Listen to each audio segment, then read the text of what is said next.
الحمد لله والصلاة والسلام على رسول الله وعلى آله وصحبه ومن والاه، وما بعد.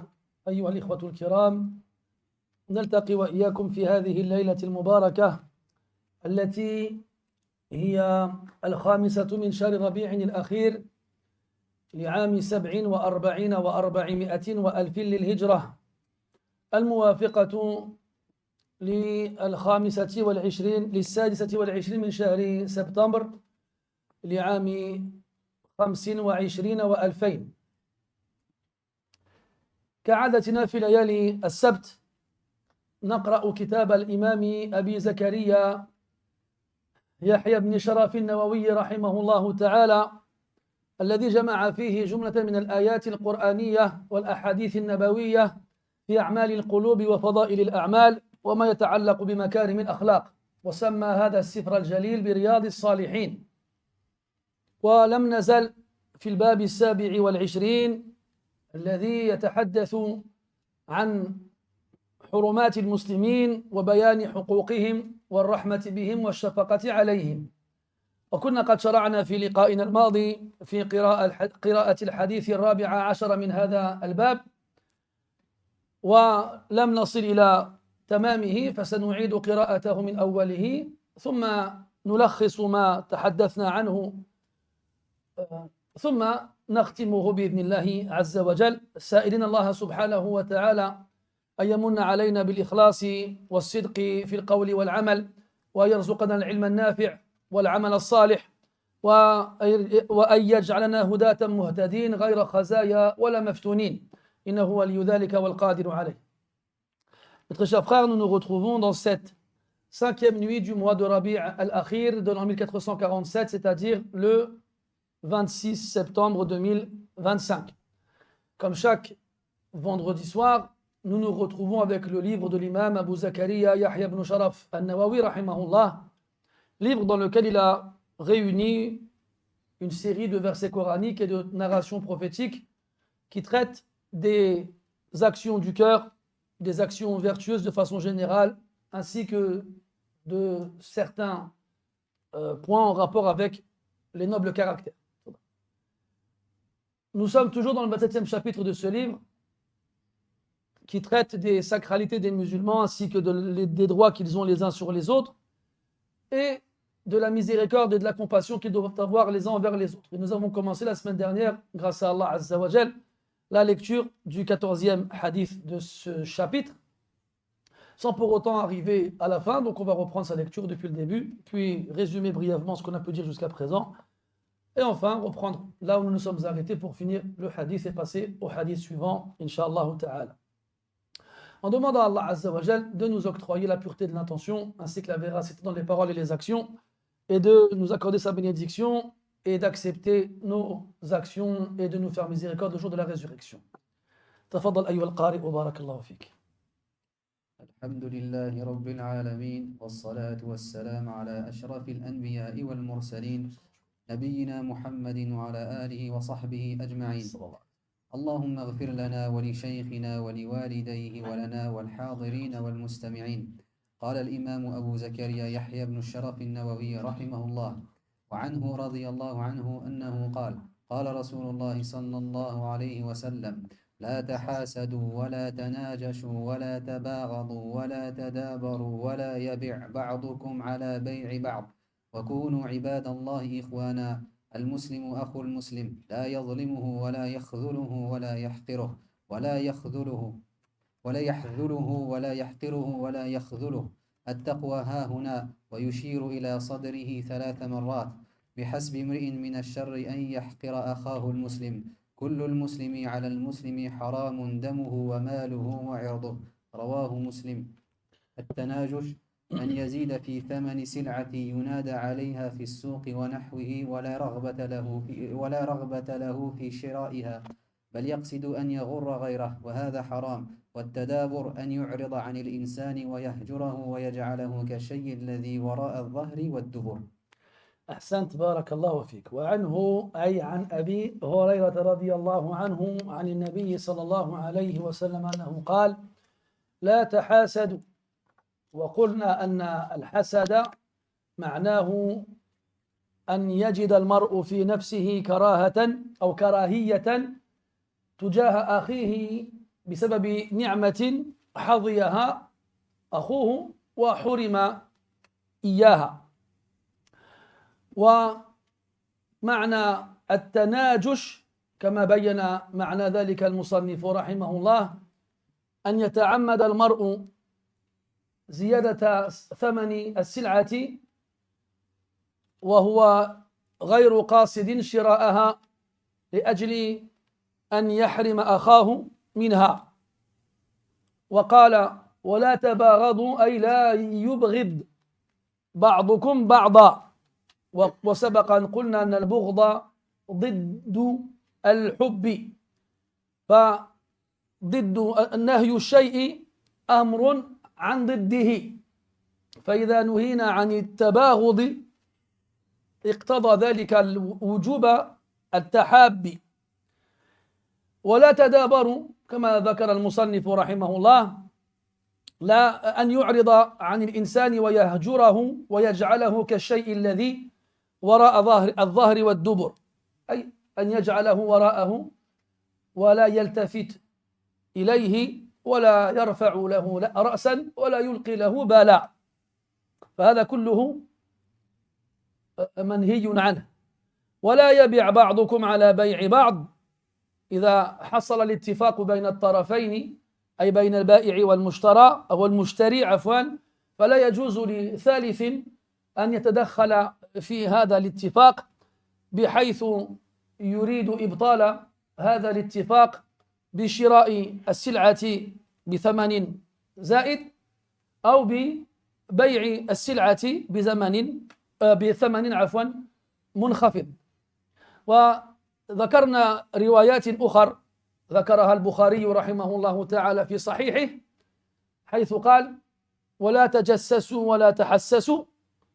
وذكرنا أن التجسس هو البحث عن كشف عورات الناس، والتحسس هو البحث عن أحوال الناس مستعملا بذلك إحدى الحواس.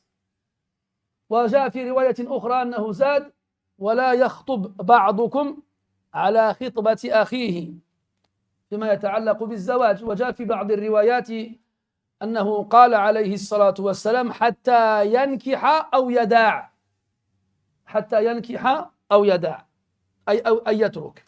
وهذا أيضا محله عند وجود الاتفاق، فمجرد الخطبة غير كاف لوقوع النهي. وقد جاء في حديث فاطمة بنت قيس رضي الله عنها أنها جاءت النبي صلى الله عليه وسلم تستفتيه في رجلين جاء لخطبتها، صفوان معاوية بن أبي سفيان وصفوان بن الجهم أو أبي الجهم، وشاورته في أن يدلها على أيهما تنكح، فقال لا هذا ولا ذاك، وأرشدها إلى أن تنكح أسامة بن زيد رضي الله عنهما ففعلت. وهذا يدل على جواز خطبة الرجلين امرأة واحدة، وإنما يقع النهي عند حصول الاتفاق، فعندئذ لا يجوز لأحد أن يخطب على خطبة أخيه. Donc on reprend le hadith au départ qui est rapporté par l'imam Muslim rahimahullah, comme on l'avait dit la semaine dernière, même si certaines parties du hadith sont présentes chez l'imam al-Bukhari rahimahullah ta'ala. Il est rapporté par Abu Huraira radiyallahu anhu, ou plutôt d'après Abu Huraira radiyallahu anhu, d'après le prophète alayhi salatu wassalam. On a dit que ce hadith-là ressemblait au précédent dans certaines parties de ce dernier. Il nous dit alayhi salatu wassalam, la tahasadu, ne vous enviez pas les uns les autres. On dit que le hasad, le fait de ressentir en soi-même de l'aversion vis-à-vis du fait que son frère ait été favorisé par un bienfait dont on a été privé. Ça c'est le minimum, c'est la base. Et le plus haut degré du hasad, c'est de souhaiter que le bienfait dont le frère a été touché lui soit retiré. Ça c'est le plus haut degré. Après il a dit wala tanajashu, et ça fait référence à une façon de faire dans le commerce qu'on appelle un najash. Et ça consiste à empêcher quelqu'un d'acheter quelque chose en proposant au vendeur un prix supérieur à celui qu'il a proposé lui à la base, sans avoir l'intention d'acheter. Le vendeur accepte, le premier acheteur part parce qu'il n'a pas les moyens d'acheter vu le nouveau prix, et la personne en question qui est à l'origine de cette transaction-là attend que le premier acheteur parte et il dit au vendeur « je ne veux pas acheter ta marchandise ». Donc cette façon de faire est interdite. Puis il a dit « wala tabaghadu » de l'bourd, qui veut dire la haine. C'est-à-dire c'est l'inverse, l'opposé de l'amour. Et si on nous interdit de nous détester les uns les autres, ça veut dire qu'on nous ordonne de nous aimer les uns les autres. Parce qu'il n'y a pas de hala, fasila bayna al-halatayn. Il n'existe pas de circonstances intermédiaires entre l'amour et la haine. Tu ne peux pas ne pas ressentir l'un des deux pour quelqu'un. Tu dois en ressentir un, forcément. Donc si il n'existe pas d'autre chose que l'amour, quand on nous interdit la haine, alors on nous ordonne l'amour. Et cet amour-là, il doit être proportionnel à la foi, car c'est cette foi-là qui fait de nous des frères, et c'est cette foi-là qui nous fait nous aimer les uns les autres. Et plus on aura de la foi, plus notre frère aura de la foi, plus on l'aimera. Et à l'inverse, kadalika, moins ce dernier aura de la foi et moins on l'aimera. Donc l'amour qu'on aura entre un musulman qui a une foi forte et un musulman qui a une foi faible sera différent. Mais tous les deux auront quand même le droit à cet amour-là. Après, il a dit, alayhi salatu wassalam, wala tadabaru. Ne vous tournez pas le dos. Ne vous laissez pas les uns derrière les autres. En gros, ne prenez pas des voies opposées qui font que vous ne vous rencontriez jamais. Et ce qui est visé ici, c'est de ne pas se rencontrer, de ne pas rester ensemble. Car si on se tourne le dos, on n'est pas ensemble. Si on arrive à la mosquée maintenant et qu'on trouve des gens assis par terre, eh bien, si j'en vois deux qui se tournent le dos, je ne dirais pas ils sont ensemble ces deux-là. Alors que s'ils se font face, je dirais qu'ils sont ensemble. Et les gens du paradis, Allah il les décrit comme étant face les uns aux autres. Ikhwanan ala sururin mutaqabilin wa aqbala ba'duhum ala ba'd. Ils se font face les uns aux autres, car ils sont frères. Donc, qui dit fraternité dit se faire face et ne pas se tourner le dos. Et quand on parle de se tourner le dos, on parle réellement, donc ne pas se tourner le dos, c'est-à-dire quand je vois un frère arriver, je ne vais pas tourner le dos et lui montrer mon dos, ou bien abstraitement dans les relations, ne pas lui donner considération, ne pas lui prêter attention, faire comme s'il n'existait pas. On avait vu que dans une version de l'imam al-Bukhari, il y avait des rajouts. Il nous a rajouté que le prophète a dit sallallahu alayhi wa sallam, وَلَا تَجَسَّسُوا وَلَا تَحَسَّسُوا. Ne vous espionnez pas, c'est-à-dire ne cherchez pas à dévoiler ce que les gens gardent caché par le biais de l'espionnage. Et la tahassasu, ne cherchez pas à savoir comment les gens sont. La différence entre les deux, c'est que le premier est purement négatif et le second peut être positif comme il peut être négatif. Dans certains cas, mathalan, on peut douter d'une personne qu'elle est dans le besoin. Cette personne-là est digne et refuse de demander aux gens de l'aide. Alors on va l'observer et on va constater qu'il y a certains éléments qui indiquent qu'elle est dans le besoin. Par exemple, les vêtements qu'il porte. Il porte souvent les mêmes vêtements. Les chaussures, qui peuvent être très usées, et pourtant il continue de les porter. Pour aujourd'hui, le téléphone. S'il a un Nokia Tabkri, il a des problèmes. Si tu lui demandes il habite où, il reste évasif, il reste vague. J'habite là-bas. Alors que Mskin, même lui, c'est pas il habite où Mskin. Que tous les soirs, il dort ailleurs. Mais voilà, mashallah, il est digne, il est fier, comme Allah dit dans le Coran, la yas'aluna an-nasa ilhafa. Il ne demande rien aux gens. Yahsabuhumul jahilu aghniya min at-ta'affuf. L'ignorant, le voyant s'abstenir de demander toute aide, a l'impression qu'il est à l'abri du besoin. Alors qu'en fait, il ne l'est pas. Et à ce moment-là, si on a des doutes à son sujet, alors, et qu'on veut savoir dans quel état il est réellement, alors voir discrètement, après la prière, mathalan, où il va, chez qui il va, etc., Là, ça rentre dans le tahassus qui peut être accepté. Un peu comme chez l'imam Malik, rahimahullah ta'ala, dans le hadith de Sulayk al-Ghatafani, qui est rapporté par Abu Sa'id al-Khudri, si je ne me trompe pas, il est dans le Muwatta et d'autres. Le hadith connu dans lequel le prophète alayhi salatu wassalam lui demande de se lever pendant la khutbah pour faire la rak'atayn. Il dit qu'il a fait la rak'atayn. Sulayk qui dit non. Il dit lève-toi et fais la rak'atayn. Et fais-les courtes et légères et brèves. Et bien chez l'imam Malik, rahimahullah, il se base sur une version du hadith qui est rapportée par al-Bayhaqi et par al-Tabarani, comme quoi Sulayk il avait des vêtements déchirés, usés, raccommodés.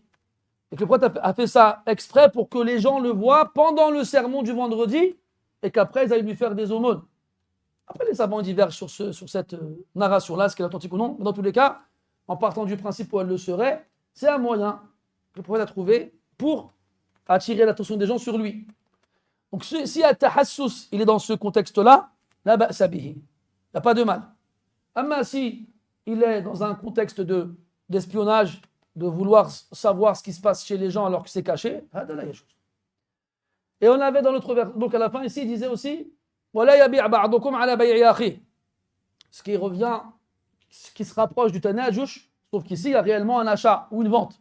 Alors que dans le tanajush, il n'y en a pas. Donc on revient, on a quelqu'un de personne qui se met d'accord sur une transaction commerciale, un achat et une vente, et une tierce personne elle vient, et pour faire du mal à l'un des deux, elle va volontairement augmenter le prix de vente et acheter à la place du premier. Ou bien, elle va proposer la même marchandise avec un prix inférieur que le proposait le premier vendeur à l'acheteur, ce qui va faire qu'il va annuler la vente qui était prévue au départ. Et donc ce genre de choses-là va créer chez les gens de l'amertume et de l'animosité, et, etc., etc. Donc cela est interdit. On avait vu dans les versions de Bukhari, rahimahullah ta'ala, un rajout, voilà, yakhtoub ba'dukum ala khitbati akhihi. Dans le même sens, de ne pas demander en mariage une femme qui a déjà été demandée en mariage par un autre homme, par son frère. Et on avait expliqué que cette interdiction, comme dans le cas précédent du commerce et de la transaction, n'était applicable et exécutée que lorsque l'accord avait été exprimé. Ce qui veut dire que si, mathalan, je vais demander une femme en mariage, et que Zubayr va la demander le lendemain, comme Zubayr, masha'Allah, sans aucun doute, la sœur elle va dire oui à Zubayr. Maintenant, si moi, elle m'a pas dit oui, ou son wali m'a pas dit oui, il a le droit de le faire. Et il y a un hadith connu chez Fatima, d'après Fatima bint Qais, radiyallahu anha, qui est venu voir le prophète, alayhi salatu wassalam, pour lui demander conseil par rapport à deux hommes qui l'ont demandé en mariage. Safwan et Muawiyah, radiyallahu anhuma. Elle demande au prophète conseil, lequel des deux choisir. Et là, le prophète, alayhi salatu wassalam, il dit ne choisis ni l'un ni l'autre. Puis il évoque les raisons pour lesquelles il lui déconseille ces deux hommes-là, et il lui conseille un troisième, Oussama bin Zayd, radiyallahu anhu. Et donc ce hadith indique bien qu'il est possible de demander en mariage une femme qui a déjà été demandée en mariage par un autre, mais après lequel il n'y a pas eu d'accord. Ça fait penser à ces questions qu'on entend aujourd'hui. Est-ce que je peux faire plusieurs muqabala en même temps? Avant de répondre à ça, petite lampée d'eau fraîche, ça ne fait pas de mal. Eh ben, techniquement, oui. Comme le hadith le précise. Bon, pour les hommes, il n'y a pas de problème. Vu que... Non, j'ai juste voulu voir si mes doigts étaient encore là. J'ai eu peur qu'ils disparaissent. Ils explosent. Bref, oui, un homme, il peut en faire plusieurs. Donc à la base, il peut épouser plusieurs femmes. Mais une femme. Après, attention, quand je parle de muqabala, je parle de la vraie, pas les muqabala underground 2.0. Dans les cafés, avec un mojito fraise. Baz alaikum zama. Mais j'entends des trucs comme ça, hein, wallah. Moi, des fois, je suis choqué. Ouais. Pourtant, j'ai peut-être 20 ans de plus que beaucoup d'entre vous. Il y en a, alhamdoulilah, on a le même âge. Ou un peu moins qu'eux, mais c'est pas bon ça. Mais la muqabat, elle est chez elle. Il avait son père, il te regardait comme ça, du haut de sa moustache. Il faisait comme ça avec sa moustache. T'avais pas intérêt à ce que tes cils, là, dans la mauvaise direction, une demi-seconde. Attends quoi? Ouais, j'ai vu une sœur, on a bu un café dans une terrasse. Oh. Vous avez fait de quoi là? Tu lui ramènes des fleurs? Bazar. Je sais qu'il y en a ici qui ont déjà fait ça. Ah, j'avais. Non, pas toi. Il a 14 ans, parce que tu veux voir, il quoi lui? 14 ans, c'est ça? Bon, c'est pareil. Je rigole. Ala kulli hal. Donc, imaginons, un homme il va demander une femme en mariage. Voilà, la femme a dit je vais réfléchir. Le père il dit on va réfléchir. Puis le lendemain, quelqu'un il frappe à sa porte. وهكذا. Muawiyah ibn Al-Mughira ibn Shu'ba radiyallahu anhu. Mughira ibn Shu'ba, c'est cet homme extraordinaire parmi les compagnons du prophète. Il a commencé à prendre un peu d'âge, mais il était connu pour être un homme qui se mariait beaucoup. Il est parti demander une femme en mariage. Mais juste avant lui, il y a un jeune, il est venu. Un jeune, machallah, beau gosse, belle taille, cheveux noirs, barbe soyeuse. Voilà. Et la femme, elle ne savait pas qui choisir. Est-ce qu'elle prenait le Mughira, qui était quand même assez âgé, et qui était connu pour se marier et divorcer, ou bien est-ce qu'elle prend le jeune, machallah, beau et lancé, tout ça. Et le Mughira était intelligent, était rusé. Alors il s'est arrangé pour discuter avec l'homme, le prétendant, le concurrent, à proximité de là où la femme se trouvait, pour qu'elle ait le temps de parler. Et lui dit, toi, si tu te maries, Inch'Allah, l'argent, genre tu le laisses à proximité pour qu'elle puisse se servir, elle, ou bien tu le gardes toi? Ah non, moi je le garde moi. Je sais jamais, imagine, elle dépense tout mon argent. Ah non, moi l'argent ça ne me dérange pas, je le pose là et tout ça, je le laisse. Elle fait ce qu'elle veut avec, et puis si jamais il n'y en a plus, eh bien je viens, j'en remets. Et lui, il sait qu'elle entend. Et elle, il a touché le nerf de la guerre, l'argent. Donc au départ, il savait qu'il était perdant. Quand il a vu sa barbe blanche, lui sa barbe noire, il a mal au dos, il est âgé, l'autre il est jeune, il fait des saltos arrière. Il dit c'est bon, elle va choisir lui. Alors il a touché un moyen pour la convaincre. Elle a choisi lui à la fin. Pourtant c'était un sahabi, il aurait pu dire je suis un compagnon du prophète, je connais des hadiths, j'ai fait le djihad avec le prophète, ça suffit normalement. Ça suffit pas. Ala kulli hal, tout ça pour dire que il a rusé et il a gagné. Donc c'est possible, oui, dans le respect des règles, bien entendu. Amma les muqablabla ta Snapchat et Instagram, hadi ma anzala Allahu biha min sultan. Taïb. On avait vu des masaïl en rapport avec cette masala, mais ce qu'on avait vu de façon générale, dans tout ce qui a été évoqué, c'est que tout ce qui va être la cause d'un éloignement entre les musulmans et d'une animosité et d'une rancune et d'une rancœur, tout cela sera interdit. Même si ce n'est pas cité dans le hadith. Et c'est ça la grandeur des textes. C'est qu'ils ont toujours un rapport avec ce qui se passe, quel que soit le lieu, quelle que soit l'époque. Un exemple. Je ne vais pas faire de sondage, je ne vous demanderai pas de lever la main. Et qui joue à FIFA ici? Levez la main dans vos têtes. C'est bon, j'ai vu beaucoup de mains. Tu l'as levé les deux mains, machallah. Tu joues à FIFA avec ton meilleur sahab et il te met un 5-0. On est d'accord qu'il y a beaucoup de chances que la manette elle s'envole. Il y a beaucoup de chances que la télé ne survive pas à ce 5-0. On a vu des manettes et des télés disparaître après des matchs de FIFA. Ça, c'est FIFA. Je ne te parle même pas quand on joue vraiment sur un terrain. Moi, j'ai vu des frères, masha'Allah, se transformer en frère A'udhu Billah. Ah, mais vraiment, le frère, il est à la mosquée, c'est un soldat, c'est un masha'Allah, il est comme ça, Allahu Akbar, il ne bouge pas, les ablutions tout le temps, le Coran, masha'Allah. Sur un terrain de foot, Allahu Akbar. Ça traite les mères, ça met des tacles sous les oreilles. Ah, où tu peux voir. Moi, une fois, je jouais avec des frères, il y a longtemps, je jouais avec des frères, et ça partait dans tous les sens, ça poussait, les frères, ils faisaient des. Oh, j'arrêtais là-bas, je l'ai prise comme ça, je fais les frères, venez, pendant que là, fait comme. Ah, les frères, on est des frères, Allah, dit on est là pour s'amuser, pour passer un bon moment. Et quelqu'un, il vient derrière moi, il a mis un coup de la balle comme ça, la balle, elle s'est envolée, il est parti d'un coup. Eh, frère, tu veux pas faire du foot, on va faire de la danse. Il m'a choqué. Il m'a dit, tu veux pas faire du foot, on va faire de la danse. Bon, d'accord. Parti faire de la danse là-bas tout seul. Mais c'est fou quand même. Wallah, mes frères, c'est fou. Et donc, toutes ces choses-là, d'ailleurs, subhanallah, qu'on parle de foot, qu'on le joue entre nous, qu'on y joue à la console, ou que nos équipes, entre guillemets, jouent les unes contre les autres, que ce soit l'un ou l'autre, c'est des catastrophes. C'est des choses qui sèment la haine entre les musulmans. Et je me souviens, quelqu'un il m'a dit, t'es pour qui toi? Et j'ai pas compris la question vraiment. Pour qui? C'est-à-dire, on m'a dit, ben, PSG ou OM? Oh là là, ni l'un ni l'autre. On m'a dit, c'est qui ton joueur préféré? Je dis, moi. Je suis pas un super joueur, mais je m'aime bien. Mais plus on rentrait dans la discussion, plus ses yeux s'écarquillaient. Il ne comprenait pas. Pour lui, j'étais un extraterrestre. De ne pas suivre le foot, c'est quelque chose de... On parlait de Mokaba tout à l'heure et des sœurs, elle te demande t'es pour qui? Vas-y, ouais. C'est la meilleure, ça descend en même qui suivent le foot. Allah musta'an.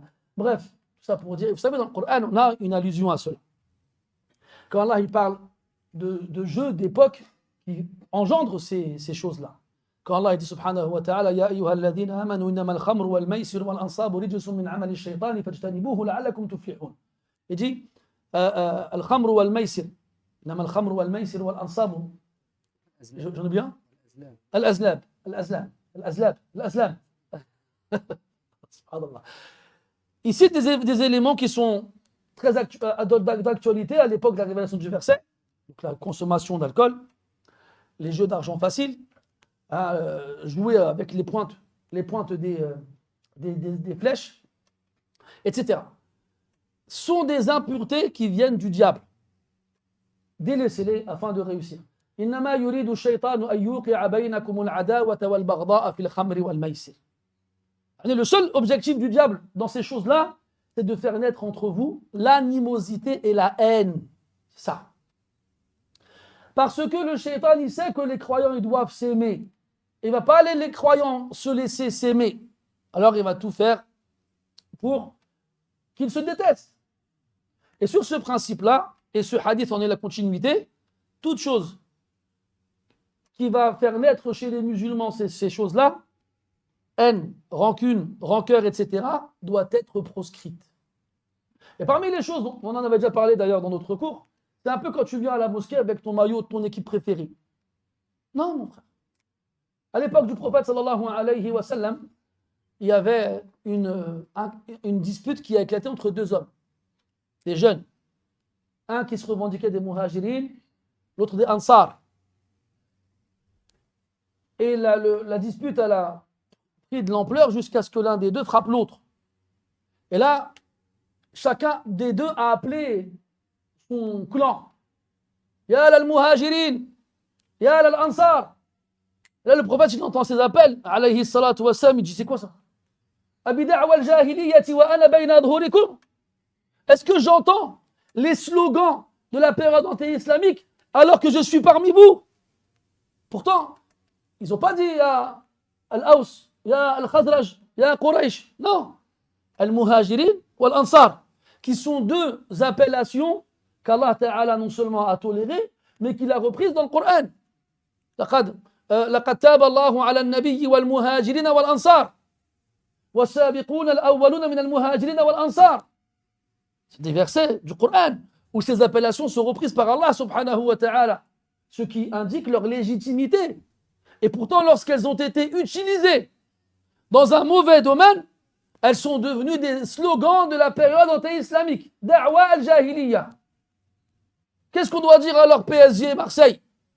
Qu'est-ce qu'on doit dire alors Maroc-Algérie? Qu'est-ce qu'on doit dire alors Mali-Sénégal? On doit dire quoi alors? Qu'est-ce qu'on doit dire? C'est mieux que le Mouahid Ansar, tout ça? Non. Et ça fait naître entre nous ces choses-là.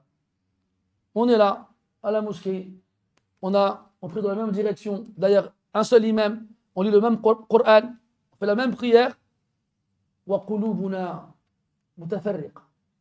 Et nos cœurs, ils sont divisés, séparés. Comme il a dit, alayhi salatu wassalam, il a dit, la tusawwunna sufufakum, aw la yukhalifanna Allahu bayna qulubikum.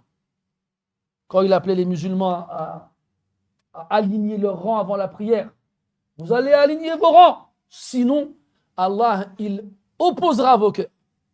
Vos cœurs ne seront pas dans la même direction. Et c'est le cas. C'est exactement ce qu'on a aujourd'hui. Tu nous vois prier sur le même rang, dans la même direction avec nos corps, mais nos cœurs, ils vont tous dans une direction différente. Tu as l'impression qu'ils sont réunis, alors qu'en vrai, leurs cœurs sont éparpillés. Al-Muhim, ça c'est le dabit, la règle. Toute chose qui fera naître entre nous l'animosité, et la haine, et la rancune, et la rancœur doit être proscrite. Et ainsi, toute nouvelle chose qui apparaîtrait aujourd'hui ou plus tard, qui engendrerait ces choses-là, sera elle aussi proscrite, sans aucune hésitation. ثم قال عليه الصلاة والسلام وكونوا عباد الله إخوانا. أمرهم عليه الصلاة والسلام بأن يكونوا إخوانا، كأن القيام بهذه كأن ترك هذه المنهيات يقتضي تحقيق هذه الأخوة، ومن وقع في شيء منها نقصت أخوته بقدر وقوعه فيها. وقال عباد الله لأننا جميعا عباد الله،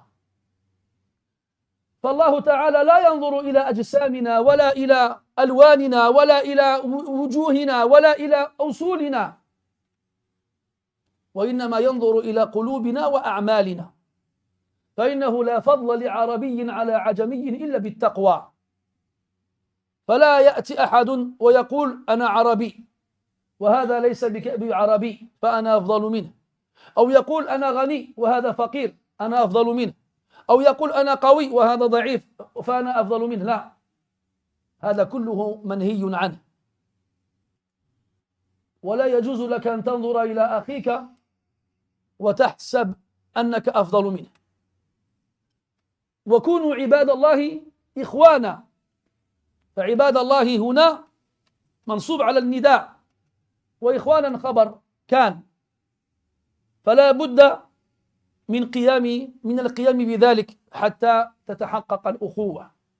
وجاء في رواية أنه قال عليه الصلاة والسلام كما أمركم الله به، وكونوا عباد الله إخوانا كما أمركم الله به. ولم يأتي في القرآن نص صريح فيه الأمر بالأخوة، وإنما جاء بصيغة الخبر، إنما المؤمنون إخوة، ليدل ذلك على أن الأخوة ثابتة فيهم أصالة، وأنها تنقص أو تنعدم بسبب ترك الناس لما يحققها.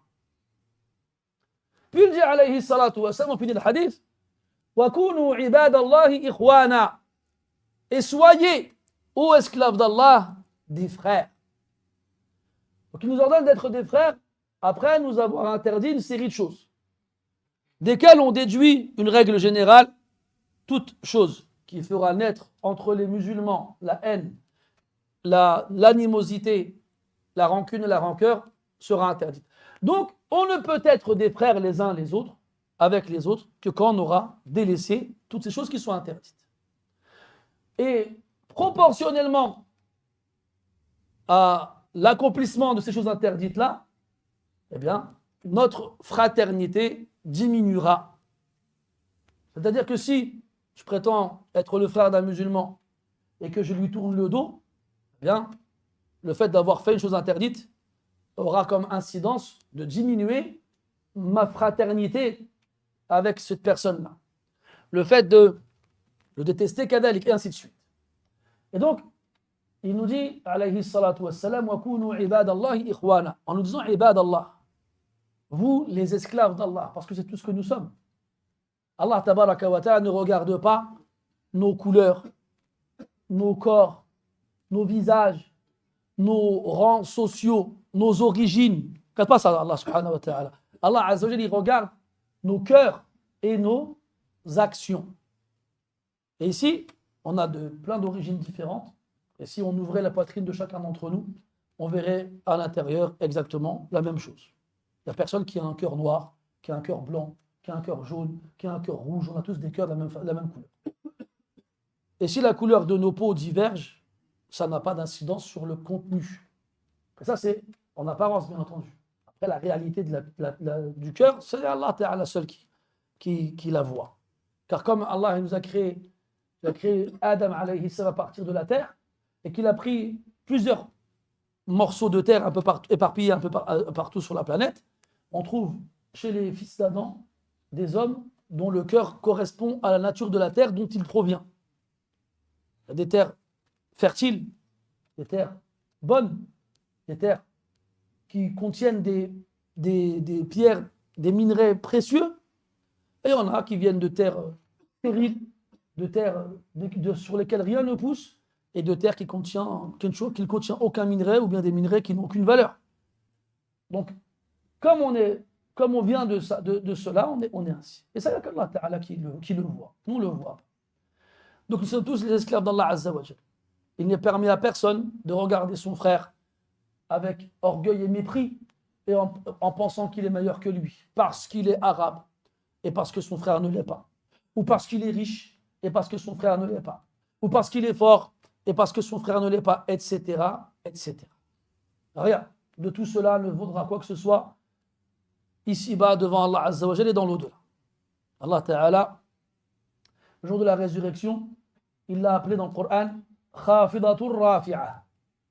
Khafidatun, ce jour-là, rabaissera des gens. Rafi'atun, il en élèvera d'autres. En gros, ce jour-là, la vraie place qu'on a, elle sera visible aux yeux de tous. Il y en a qui ici-bas étaient élevés au-dessus des autres. Ce jour-là, ils seront rabaissés devant tout le monde. Et il y en a qui ici-bas étaient rabaissés aux yeux des autres et qui ce jour-là seront élevés au-dessus des autres. Khafidatun rafi'a. Wa kunu ibadallahi ikhwana. Pourquoi tu dis alayhi salatu wassalam, il n'y a pas de supériorité à un arabe sur un non-arabe, ou à un blanc sur un noir, ou à un noir sur un rouge, ou à qui que ce soit sur qui que ce soit, si ce n'est par la piété. C'est tout. C'est tout. Et cette piété, plus elle est forte dans ton cœur, et moins tu te sentiras sur tes frères supérieurs. Au contraire, tu les verras tous comme étant meilleurs que toi. C'est ça l'effet que la piété a sur le pieux. Elle élimine de son cœur toute trace d'orgueil et toute trace de haine. Il aime ses frères et il les considère et il les respecte et il surtout respecte les droits qu'ils ont sur lui. Il ne se dit pas non, pas lui, ou bien il choisit. Non, il ne choisit pas. Il a dit la ilaha illallah, ça y est. C'est ça mes frères. C'est pas, il ne suit pas la même équipe que moi, même les écoles. Hein. Malheureusement, il ne suit pas la même équipe que la mienne, ou bien il ne supporte pas la même équipe que la mienne, ou je ne sais pas quoi d'autre encore. Non, c'est un peu comme, vous avez vu aujourd'hui, le MMA, il est à la côte. Hein, le MMA, comment ça s'appelle, le free fight et tous ces trucs-là. Et on voit maintenant des barbus, ils font des matchs. Avec les oreilles en chou-fleur et tout ça. Et tu vois, quand ils font des matchs et qu'ils gagnent, tout le monde est content. On entendait Allahu Akbar. On dirait il a gagné quoi? Il a gagné avec son petit slip là. Qu'est-ce qu'il a gagné? Si tu montrer son slip à tout le monde. Il a gagné quoi? Et là aujourd'hui, tu vois, les gens ils se cachent derrière ce truc-là de c'est des frères, machallah, on fait du sport. Quel c'est des frères, machallah, du sport? Tu tapes dans la tête des gens, ça c'est bien, c'est machallah. C'est pas permis mes frères de faire des choses pareilles. Je ne vous dissuade pas de faire du sport, faites du sport, c'est bien. Mais il faut respecter en même temps les règles qu'Allah nous a imposées. Qu'on se batte en petite tenue avec d'autres hommes en leur explosant le visage. Moi, je ne regarde pas ça. J'ai déjà vu des finishing pour les amateurs de Mortal Kombat qui sont dans la salle. Quand le gars, il est KO, ça y est, il s'est pris la mandale du siècle, il est off pour au moins 8 heures. Et l'autre, qu'est-ce qu'il fait? Il lui saute dessus, et bam, bam, bam, il le fait. Oh, ça y est, il est en stand-by, là. Qu'est-ce que tu fais? Et là, barbe ou pas barbe, ils font tous la même chose. Hein. Non, mes frères, je vous arrête.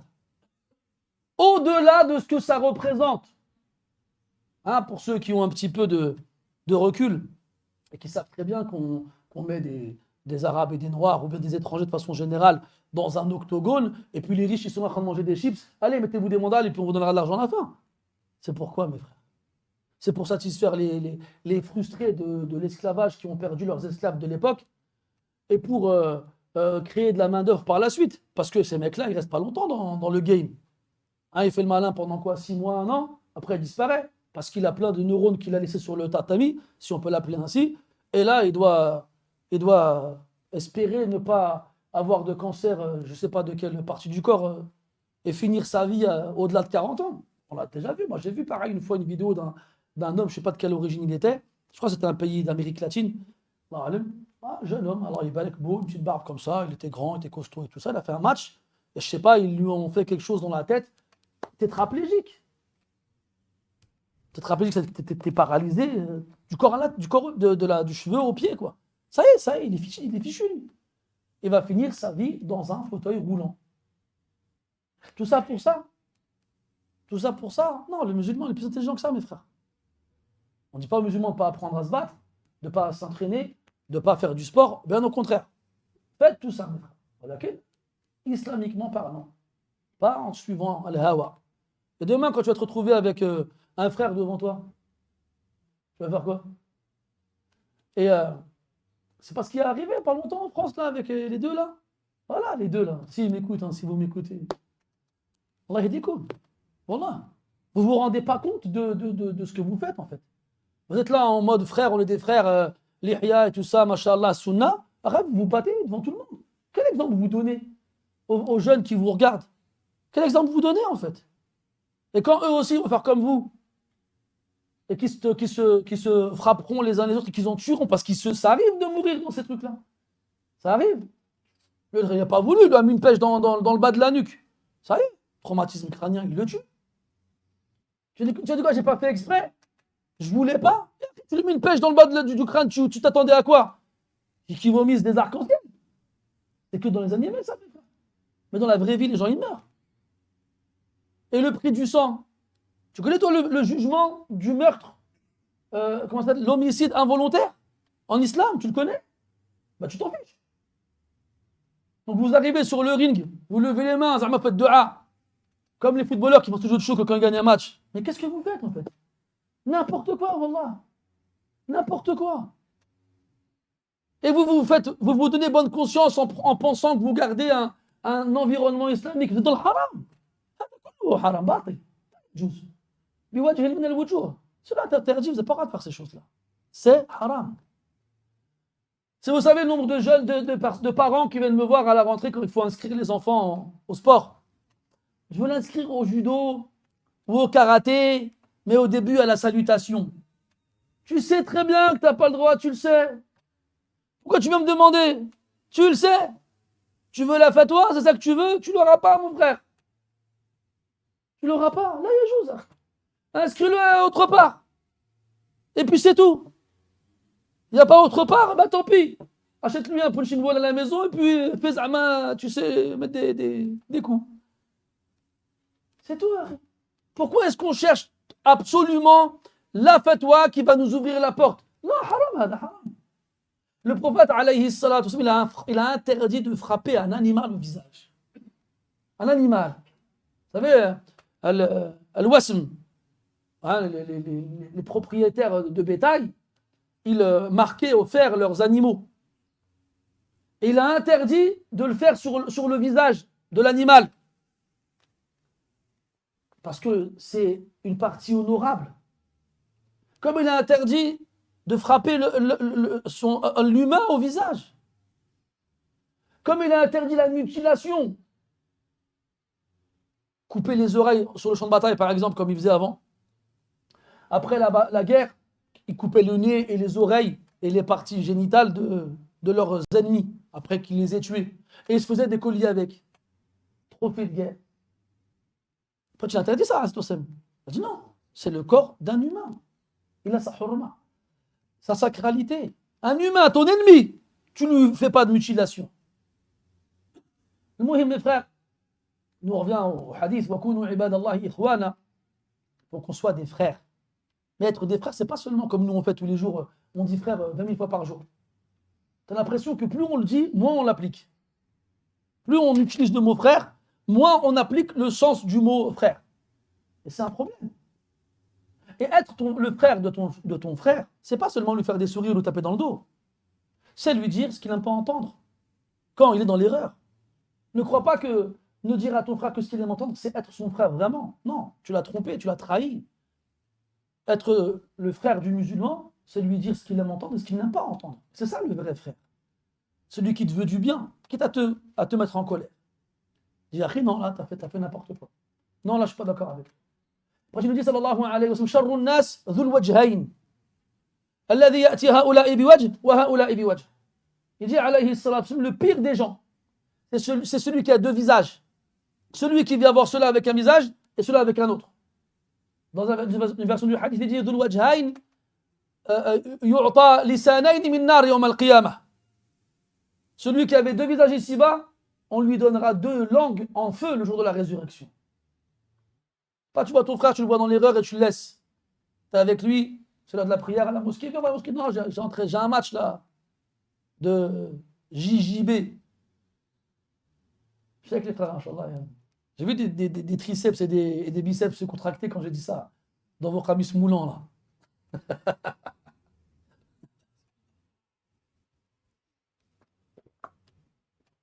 المهم mes frères, وكونوا عباد الله إخوانا. Comme il dit dans une version du hadith, كما أمركم الله بهذا. Comme Allah vous l'a ordonné. Et pourtant dans le Coran, on n'a pas de verset qui utilise l'impératif pour nous ordonner d'être des frères. On n'a pas. On n'a que des informations. وكنتم على شفا حفرة من النار فأنقذكم منها قبل هذا واعتصموا بحبل الله جميعا ولا تفرقوا واذكروا نعمة الله عليكم إذ كنتم أعداء فأصبحتم بنعمته إخوانا. Vous êtes devenus par sa grâce des frères. Dans l'autre verset, هو الذي أيدك بنصره وبالمؤمنين وألف بين قلوبهم. Il a uni leur cœur. Dans l'autre verset, فإن أقاموا الصلاة وآتوا الزكاة فإخوانكم في الدين. S'ils font la prière et donnent l'impôt obligatoire, ce sont vos frères. Dans l'autre verset, إنما المؤمنون إخوة. Les croyants ne sont que des frères. Il n'y a pas d'ordre, c'est des informations. Et en fait, les savants nous disent que des fois, on peut utiliser une phrase sans l'impératif pour avoir un sens plus fort que l'emploi de l'impératif. Car dire les croyants sont des frères, c'est plus fort que de dire vous devez être des frères en tant que croyants. Pourquoi? Parce que l'emploi de l'information sans l'impératif indique un fait établi. Il est déjà comme ça. Et il restera comme ça. Et il doit rester comme ça. Alors que si je dis soyez des frères, ça veut dire que vous ne l'étiez pas. Et que vous devez l'être. Alors qu'en fait, on l'est. Dès lors qu'on dit la ilaha illallah, on l'est. C'est la base. Et ça veut dire que c'est à nous de conserver cette fraternité-là. Et comment on la conserve? En appliquant ce que le prophète nous a demandé d'appliquer, sallallahu alayhi wa sallam. Et en délaissant ce qu'il nous a interdit. C'est ça le vrai chemin de la fraternité. Et c'est comme ça qu'on goûtera à la saveur de la foi. Sinon, mes frères, à force de dire frère, frère, frère tous les jours, même les sœurs entre elles, elles se disent frère.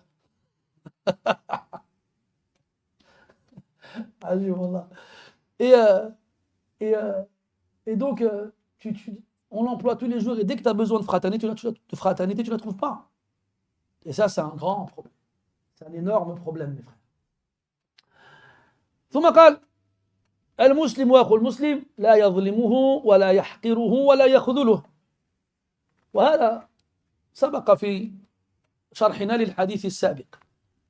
المسلم واخو المسلم لا يظلمه أي لا يبخس له حقا ولا يحقره أي لا يحتقره أي يرى أنه ذو قدر ولا ويعامله معاملة لائقة بذلك.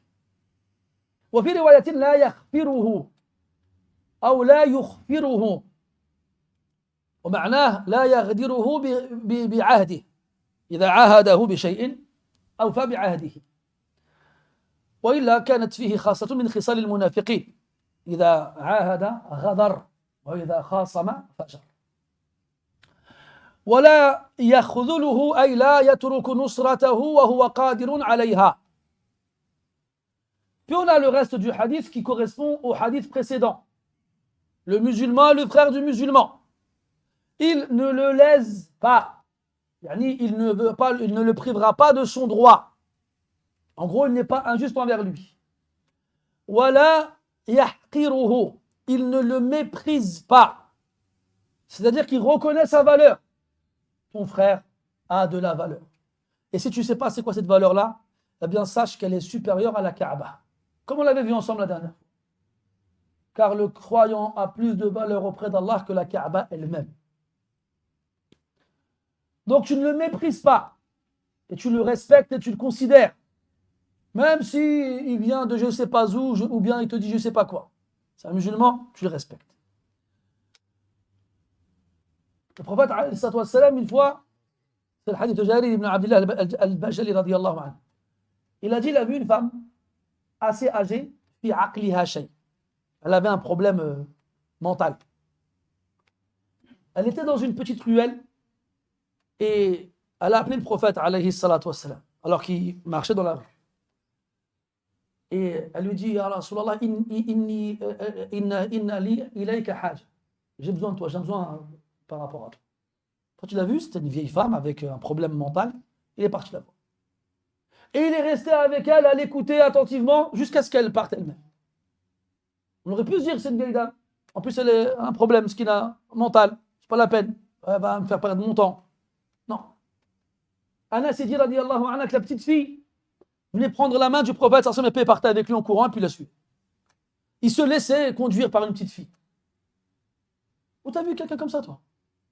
C'est un prophète, un mari, un père, un frère, un chef d'État, un imam. C'est l'ennemi public numéro 1. Et il laisse des petites filles lui prendre la main et partir avec lui sans rien leur dire. Et il s'arrête dans la rue pour écouter une vieille femme qui a un problème mental. Chauffe. Parce que c'est des musulmans, tous ces gens-là. Ils s'intéressent à tout le monde. Et ils donnent le droit à tout le monde. Même les enfants qui ont perdu leurs jouets et qui sont tristes. Pourquoi tu es triste? Il s'intéresse à tout le monde. Parce que c'est lui qui dit aux gens al-muslim wa akhul muslim. C'est lui. Et jamais le prophète il va t'ordonner une chose et pas être le premier à la faire. Et jamais il va t'interdire une chose et pas être le dernier à la faire. Dans le cas où, bien sûr, c'est pas l'expression. Al-Muhim, mes frères, il ne le méprise pas. Et malheureusement, beaucoup parmi nous méprisons. On a tous été touchés par ces problèmes de nationalisme et de tribalisme. Ah, ceux qui viennent de tel pays. T'as vu, on a ces trucs-là. Ah, les Marocains, ils ont ça. Ah, les Algériens, ils ont ça. Ah, les Tunisiens, ils ont ça. Alors, j'ai une histoire avec un frère algérien dont la femme s'était plainte, avait émis une plainte. Elle est venue me voir, elle m'a dit que son mari l'a frappée. Je vous passe les détails, parce que l'histoire elle est longue. J'ai dit, est-ce que votre mari accepterait de venir me voir? Elle me dit oui. Il est venu me voir. Et le frère, Allah est balèque, c'est un morceau. J'ai dit, à moins 1m95 cube, 1m cube. 1m cube, 95. Donc il vient, et le frère, machallah, très gentil, très très poli, Allah est balèque et tout ça. Ça marche pas comme ça. Je me suis dit, voilà, ta femme nous a dit ça. Il a dit, c'est bon. En sachant qu'il y avait d'autres frères avec moi qui étaient tous algériens. Ça, c'est un détail qui est important. Donc, je me dis, voilà, je veux dire que ta femme elle nous a dit telle et telle chose. Que c'est vrai? Il me dit, ouais, c'est vrai. Il me dit, mais moi, c'est pas ma faute. Et moi, je viens de quelque part où on est comme ça. Je lui dis, tu viens d'où? Je viens d'Algérie. Et là, les frères qui sont avec moi, je dis, t'es d'où toi? Je suis algérien. Et toi? Je suis algérien. Et toi? Je suis algérien. Et toi? Je suis algérien. Je suis combien? Je fais, vous faites pareil que lui? Ils ont dit non. Après, je dis, moi, tous les frères algériens que je connais ici ne sont pas comme ça. Donc, si c'était vrai ce que tu disais, tout le monde ferait la même chose. Donc, ne ramène pas ça à ton origine. Dis, c'est moi, je suis nerveux, et laisse l'Algérie tranquille. Mais le problème avec ce genre de prétention, nous les ci, nous les ça, on est comme ci, on est comme ça. Là, tu crois que tu fais de la pub à ton pays, mais tu ne fais pas de la pub. Au contraire. Parce que les gens chez toi qui sont normaux, qui ne font pas de problème, ils n'ont rien demandé. Ils n'ont rien demandé. Donc, et après, qu'est-ce qui va se passer? C'est que les gens, ils vont juger. Ah, toi, t'es quoi, toi? T'es tunisien? Ah, toi, t'es quoi, toi? T'es ci, toi, t'es ça. Ah, bah, les Tunisiens sont comme ci, et les autres sont comme ça. Ça va finir comme ça. Ah, imagine-toi, tu n'as pas fait un jugement, une mauvaise opinion sur une personne, mais sur tout un peuple. Sur tout un peuple. Avec tout ce qui contient comme personne et qui sont toutes musulmanes. Il y a le jugement de leur population, c'est l'islam. Tu te rends compte de la gravité de la chose? Ah, mais de toute façon, les gens, après tu sors un pays, ah, ils sont comme ça, eux. Et même des expressions arabes, maghrébines, qui sont gravissimes. Meïswaouch. Qu'est-ce que ça veut dire, Meïswaouch? Ça veut dire, ils valent rien. Imagine-toi. Plein. Ah, lui, c'est un quoi, lui? Ah, c'est un ça. Ah, donc Meïswaouch. Ces gens-là, ils valent rien. Oh, t'as fait un jugement sur toute une population dans laquelle il y a des hufat al-Qur'an, il y a des salihin, il y a des tayyibin, il y a des akhyar, il y a des gens, ils valent toi et 1000 comme toi. Tu te rends compte de la gravité? Qu'Allah nous a interdit d'être médisants envers une personne. Qu'est-ce qu'on doit dire alors de tout un peuple? T'imagines, tu arrives le jour de la résurrection, toi? Tu as fait ta prière, tu as fait le jeûne, tu as fait le pèlerinage, etc. Et le jour de la résurrection, Allah il te dit, il y a des gens qui ont des comptes à régler avec toi. Ah bon? Ça? Et là, tu vois tous les Algériens arrivent. Ah, je suis incroyable. Il a dit que nous tous on était comme ça. Et là tu vas dire, et lui, la personne jugée, elle va dire, mais moi j'ai jamais vu ces gens-là. Oui, mais tu les as tous mis dans le même sac. T'imagines, tu dois leur donner une seule hasanat chacun. Il y a combien d'Algériens en Algérie? Combien? 50, 60 millions? Zama, vous savez pas. Combien? 60, tu vois? Imagine, tu dois leur donner une hasanat chacun. Je sais pas quoi il a fait, t'as vu, il te reste plus rien. Si t'as 62 millions de hasanat, c'est bien, Allah yabarak. Mais qui peut dire ici, il en a 1000? Hein? Ya akhi, wallah, garde tes hasanat au froid. Garde-les au chaud. Garde-les où tu veux, le muhim. Mais wallah, les perds pas bêtement, wallah. Tombe pas dans ces bêtises dans lesquelles beaucoup d'entre nous sont tombés. Et malheureusement, qui sont devenues banales. Sont devenues monnaie courante aujourd'hui. Monnaie courante. Voilà, j'oublierai jamais, je crois que c'était à Rouen, Allah alim.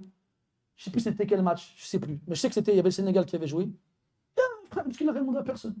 Je crois qu'il a tourné le tramway ou il a tourné le bus, je sais plus quoi, le muhim. Et il s'est fait frapper. Encore, ce serait l'arbitre, il a refusé un but. Ya ouais. Les arbitres, ils n'étaient pas écoutés l'aide. Mais il a demandé, il a demandé quelque chose à quelqu'un, lui. Il a demandé quelque chose à quelqu'un, lui. Il a demandé à personne qui attendait son bus, son tramway pour rentrer chez lui pour aller au travail. Et quoi, toi, Sénégalais? Et hop, ils sont tombés dessus. Quel aql? Quel aql dans une boîte crânienne normale et humaine peut dicter de tels agissements à celui qui le possède? La yahqiruhu, il a dit, et dans une version, la yaghfiruhu, c'est-à-dire, il ne lui fait pas une promesse qu'il ne tient pas. S'il lui fait une promesse, il la tient. Et celui qui fait des promesses aux gens avec l'intention de ne pas les tenir, il a en lui une caractéristique des hypocrites. C'est eux qui, lorsqu'ils promettent une chose, ne veulent pas tenir cet engagement-là. Il a dit, wala yakhudhuluhu, il ne l'abandonne pas quand il peut venir à son secours. Si son frère est dans le besoin et qu'il a besoin qu'on vienne à son secours et que tu es capable de lui donner, de venir à son secours, ben viens à son secours. Car si tu ne le fais pas, un jour tu auras besoin de l'aide de quelqu'un et Allah t'abandonnera. Comme tu as abandonné ses serviteurs. Après il dit عليه الصلاة والسلام التقوى ها هنا ويشير إلى صدره 3 مرات وهذا أيضا تحدثنا عنه في شرحنا للحديث السابق وذكرنا أنه أشار إلى قلبه لأنه محل وجود التقوى فلا يطلع عليه أحد سوى رب العباد سبحانه وتعالى فلا يمكن لك أن تحكم على الناس بمجرد نظرك إليهم وإن رأيتهم يقعون في المعصية فلعل الله تعالى وفقهم للتوبة النصوح فأصبحوا خيرا مما كانوا قبل ذلك وأنت باحتقارك له وازدرائك له وتركك له أصبحت شرا منه وإن لم تقع في المعصية التي وقع فيها. Il dit la piété est ici et il montre son cœur 3 fois. On avait expliqué cela aussi la dernière fois en disant que s'il a parlé de la présence de la taqwa dans le cœur, c'est parce que le cœur il est caché des gens. C'est pas nous ce qu'il y a dans les cœurs des gens. C'est une chose que seul Allah Ta'ala voit. Et toi donc tu ne peux pas savoir qui est le pieux de celui qui ne l'est pas. Et donc ne va pas croire que si tu ne vois pas la piété chez la personne, alors elle ne mérite pas ces choses-là, cette fraternité. On a dit, même si le musulman il est pécheur, il reste ton frère. Et si vraiment tu n'aimes pas les péchés qu'il accomplit, eh bien ce n'est pas en le méprisant que tu l'aideras à s'en débarrasser. Prends-lui la main et conseille-le et patiente avec lui. Comme Abu Dharr radiyallahu anhu, il a vu un homme entouré par une foule qui lui criait dessus. Lui, il approche, il leur demande qu'est-ce qui se passe. Ils lui disent on l'a vu faire un péché celui-là. Et qu'est-ce que vous faites? On le gronde et le réprimande. Et là, il leur dit mais dites-moi, si vous l'aviez vu tomber dans un trou, est-ce que vous lui auriez tendu la main pour l'en sortir ou bien vous l'auriez laissé à l'intérieur? Je dis non, on l'aurait fait sortir. Il a dit bah, c'est pas ce que vous êtes en train de faire là. Votre frère est tombé dans un trou. Votre frère est tombé dans un trou. Donc aidez-le à sortir plutôt que de l'enfoncer dedans et de l'empêcher de sortir. C'est comme ça, mes frères, qu'on doit agir les uns envers les autres. Et on a tous été pécheurs, un jour ou l'autre. Et on l'est encore et on le sera toujours. Et quand toi tu cherches un endroit à l'abri des regards pour faire des choses que tu n'aimerais pas qu'on te voit faire, alors aide l'indulgence quand tu tombes sur ton frère alors qu'il fait ces choses-là. Peut-être même que toi. Et vous savez, Allah Ta'ala, il est juste. Tu te moques de quelqu'un parce qu'il a fait un péché, eh bien il épargnera lui et t'éprouvera avec ce péché-là. Ibn Mas'ud radiyallahu anhu disait si je voyais un homme copuler avec un chien, je ne me moquerais pas de lui de peur à en faire de même. Il ne faut jamais se dire c'est la pire des choses, je ne la ferai jamais. Ah mes frères, wallah, si vous saviez ce qu'on a pu voir et ce qu'on a pu entendre. C'est juste Allah il nous assistera, c'est tout. Wallah, c'est tout. Wallah, mes frères, que personne ici, moi le premier, ne peut se vanter ou éprouver de la fierté de ne pas avoir fait de péché. Et même si vous ne m'avez jamais vu faire de péché, encore je dis ça, mais je ne sais pas, hein, peut-être que vous m'en avez vu faire, eh bien, ça ne veut pas dire que j'en fais pas. C'est juste qu'Allah Ta'ala, il a mis un voile entre vous et moi. C'est tout. Donc, à qui revient le mérite ici à moi? Wallah subhanahu wa ta'ala, d'avoir caché mes péchés et de vous avoir laissé avoir un petit peu de considération pour ma pauvre personne. C'est tout. C'est ça qui nous permet de nous apprécier, de nous respecter, de nous considérer les uns les autres. C'est ce voile, mes frères, qu'Allah il met entre nous et qui cache nos péchés respectifs. C'est tout. Sinon, Allah, comme il disait Salaf, si les péchés avaient une odeur, personne ne se serait assis à côté de moi. Si les péchés étaient visibles, vous jeteriez de la terre à ma tête. Si les péchés étaient perceptibles, personne ne marcherait derrière moi. Si les péchés étaient visibles, personne ne s'enterrerait. Ça, c'est ça qu'ils disaient les ulama. Mais Allah, par sa grâce et sa miséricorde, il les a cachés à nos yeux, les uns des autres. Mais on ne doit pas oublier qu'on les fait. Moi, je sais que tu ne sais pas ce que je fais. Et toi, tu sais que je ne sais pas ce que tu fais. Mais toi et moi, on sait ce qu'on fait. Donc, quand on se regarde dans le miroir, tu essayes de mettre les cheveux qui te restent sur le front pour faire César, t'as pas la calvitie, mais c'est mort, tout le monde l'a vu. Mais t'espères. Tu sais, moi, quand j'étais petit, j'avais un prof d'anglais, monsieur Toutain. Il avait, tu sais, la vraie calvitie, et il faisait des longues mèches comme ça, là. C'est le pont de Bordeaux, là. Et moi, je le regardais comme ça, je me dis, pourquoi il fait ça? Il croit vraiment qu'on n'a pas grillé, qu'il était chaud. Mais après, quand tu perds tes cheveux, tu comprends ces jours-là, après. Ça, c'est juste, attends. Quand tu essaies de gratter, tu vois, tu dis, il y a moyen de faire quelque chose. Ou bien tu fais des chachia comme moi. Mais, bref, pourquoi j'ai raconté ça? Je me suis perdu dans les cheveux. Oui. Quand on se regarde dans le miroir, il est bon, machallah, Zubair@arobase.com pour ceux qui seraient intéressés par lui.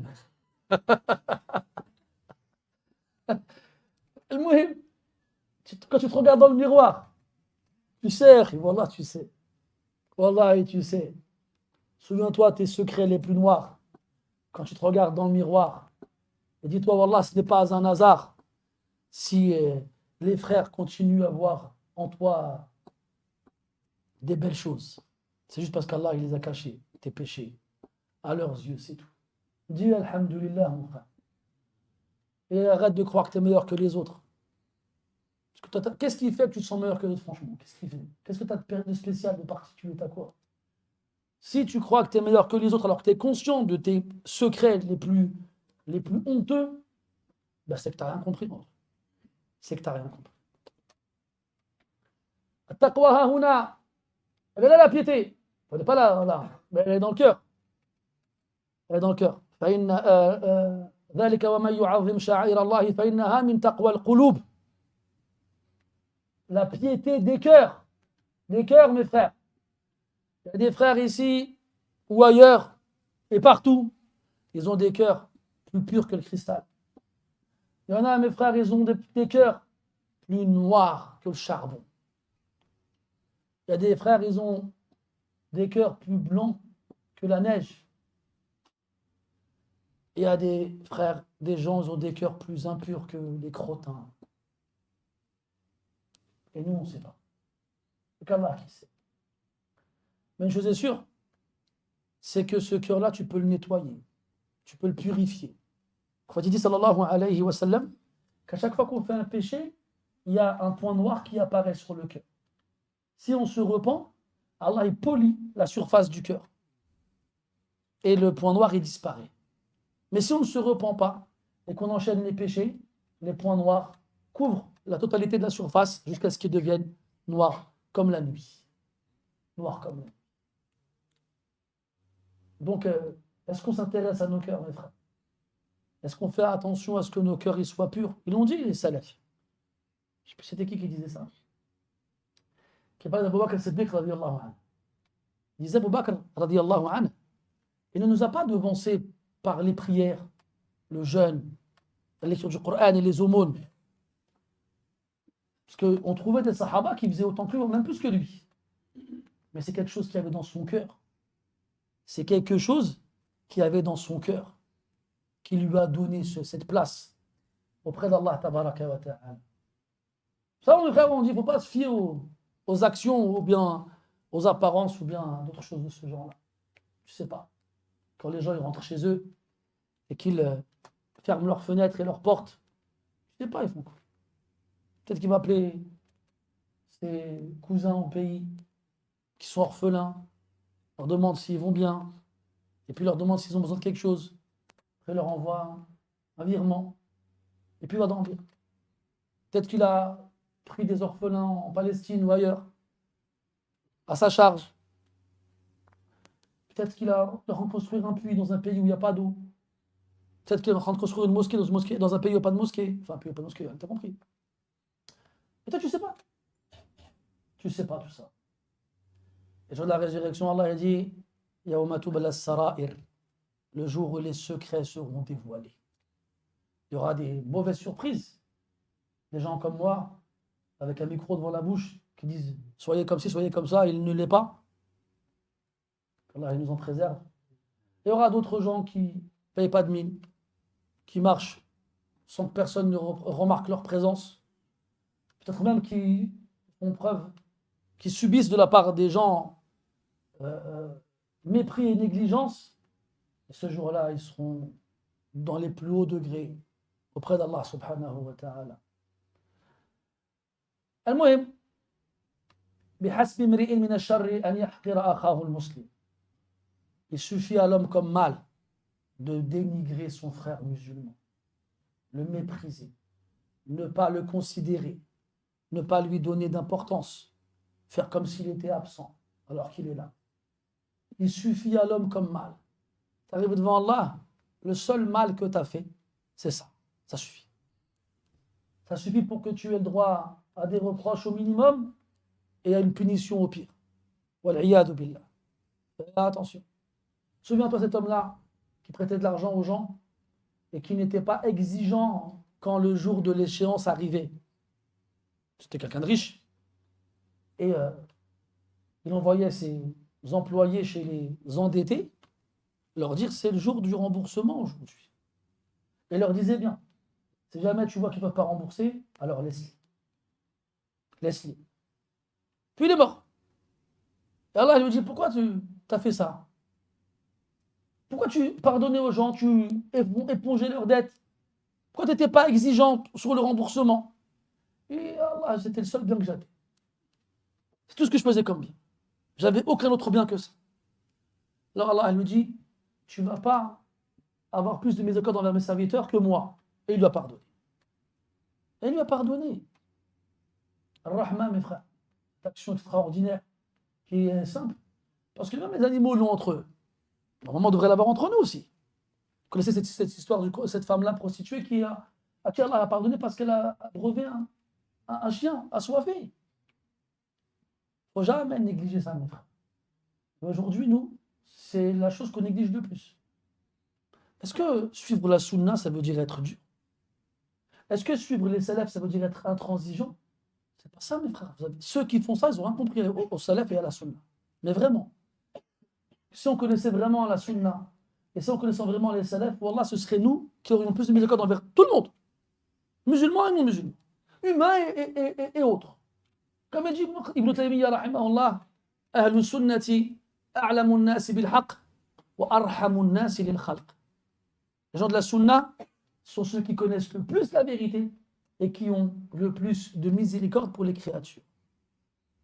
Si vraiment on était des vrais représentants de la sunna et des salafs, mais à cause de combien d'entre nous, quand tu parles aux gens de sunna et de salaf, ils disent hey, parle-moi pas de ça.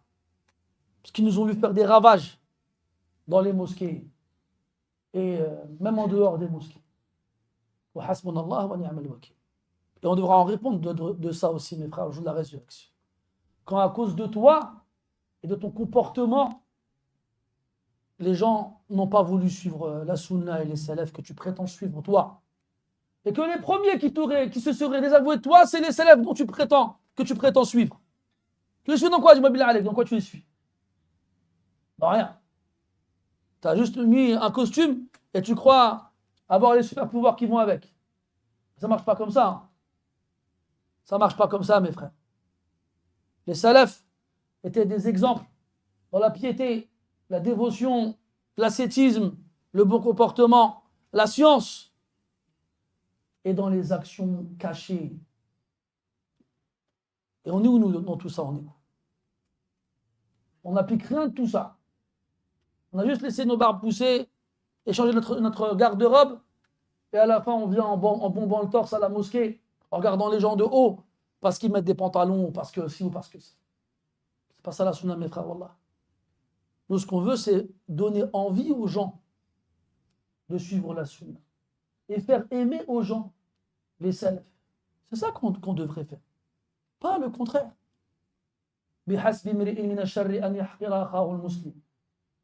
Après, il a dit Kullu al-muslimi ala al-muslimi haram, damuhu wa maluhu wa irduh. Ça, on l'a vu aussi. Tout le musulman. C'est comme si le musulman, pour toi, était composé de 3 parties. Son dam, yani sa vie. Tu ne le mets pas en danger par rapport à ça. Son ird, yani son honneur. Tu ne bafoues pas son honneur, tu n'entaches pas. Son mal, yani ses biens matériels. Tu ne touches pas à ses biens matériels. Comme tu ne te permettrais pas de prendre le téléphone de ton frère alors qu'il est parti, comme tu ne te permettrais pas de faire couler son sang, tu ne dois pas te permettre de toucher à son honneur. Et c'est seulement là que tu auras respecté le musulman tel qu'il est, tel qu'il doit être à tes yeux. Ça, c'est la base. Et après, tu respectes le reste qu'on a vu dans le début du hadith. Et là, tu auras concrétisé la fraternité que tu te dois de respecter pour obéir à Allah subhanahu wa ta'ala. فنسأل الله تعالى أن يجعلنا إخوانا متحابين فيه ونسأله عز وجل أن يعيننا على تحقيق هذه الأخوة ونسأله عز وجل أن يجعلنا إخوانا على سرر متقابلين ونسأله سبحانه وتعالى ألا يجعل في قلوبنا غلا للذين آمنوا ربنا اغفر لنا ولإخواننا الذين سبقونا بالإيمان ولا تجعل في قلوبنا غلا للذين آمنوا ربنا إنك رؤوف رحيم سبحانك اللهم وبحمدك نشهد أن لا إله إلا أنت نستغفرك ونتوب إليك وصلى الله على نبينا محمد وعلى آله وصحبه وسلم والحمد لله رب العالمين وبارك الله فيكم.